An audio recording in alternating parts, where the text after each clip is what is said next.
Zhonglin Mou, please come down.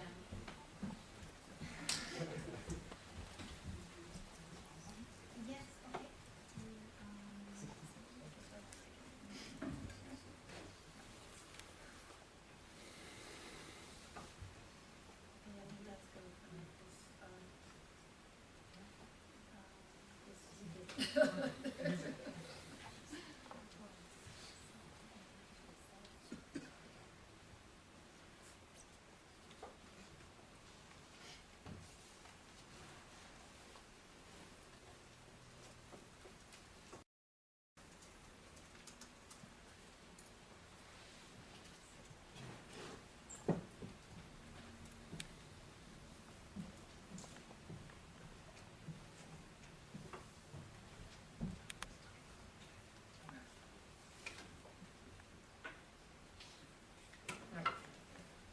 It's a pleasure to be here to share with you some of my experience recently I had to publish one of our paper on open access genome.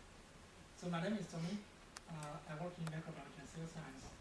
Because I work in plants, I only want to talk about something in plants. So we used to like to publish paper in this kind of genome, plant cell, plant genome, and plant physiology. So they have different kind of impact factors. So if you look at this this number, if you check online, you will find in this 10 years, I published my first paper in this plant cell about 10 years ago. So if you look at this number, they're still about the same. They don't change. So the problem for me to publish in those kind of genome is usually this review process is very long. So I think it's 2008. I submitted a paper to plant cell. It was reviewed in 2 months. Then I submitted back after one month. Then I submitted back. It took me another month to get a result. Basically, it will take like 3-4 months to finish a review.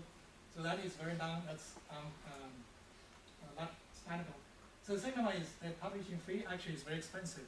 If you publish a paper in plant cell, probably you'll pay like $3,000.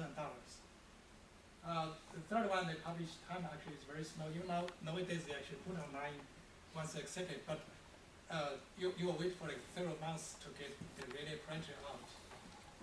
And also it is not freely publicly accessible. So therefore it is not very convenient. So this is one of the papers we recently published. So plant genome actually we had some very good experience with this genome. Even though if you look at the time here, this one was submitted on June 7th, but it's out like end of September, published online. But right now, yesterday I got this PDF manuscript. So basically, it will take like 3-4 months to get it published. So now there are many actually open access genome for plant research. Here I just pick several. Some of them actually special for plants. This one is for plants. This is one for plants. Some others you can share with animal system. So therefore, right now we try to publish papers in this kind of open access genome because we had very good experience. We published 2 papers in open access genome. The first one, unfortunately, was published 1 year ago. I didn't get this fund. So the process for this one actually is very short. Our paper usually was reviewed in 3 weeks. We got the review back. Then we do the work, review asked. Then we submit it back. Usually that will only take 1 week for you to, the editor will make a decision. So the review process is actually very short. Publishing fee actually relatively cheap than the paper, the printed journal. So those 2 papers we published, each one is about $1,000. It's much cheaper than printed journal. And also publication is very fast because today you submit, they ask you to proofread it. Then next morning it's online already. So it's very, very quick. And also everybody can get this, can all read your paper. Very interesting, we have one paper which is published in plant methods. So I submitted the first night around 12 o'clock. So next morning I got 4 emails from all over the world asking me to send them the materials. It's very, very quick. And also nowadays, this one used to be there's no PDF format. Now they also have PDF format. It looks very nice. You can send this one to your friends. to the other people. So you look at time here. So we actually submitted this paper, you see here, August 24th. It was accepted in September 23. It's just exactly 1 month. Then it's out the same day. It's very, very quick. For me, it's especially important because this year I'm applying for a tenure. So I've got 1 kid. And also, it actually is cheap. They send me an email, they say the price will be about $1,200. At that time, we have Isabel there, gave you about $1,000.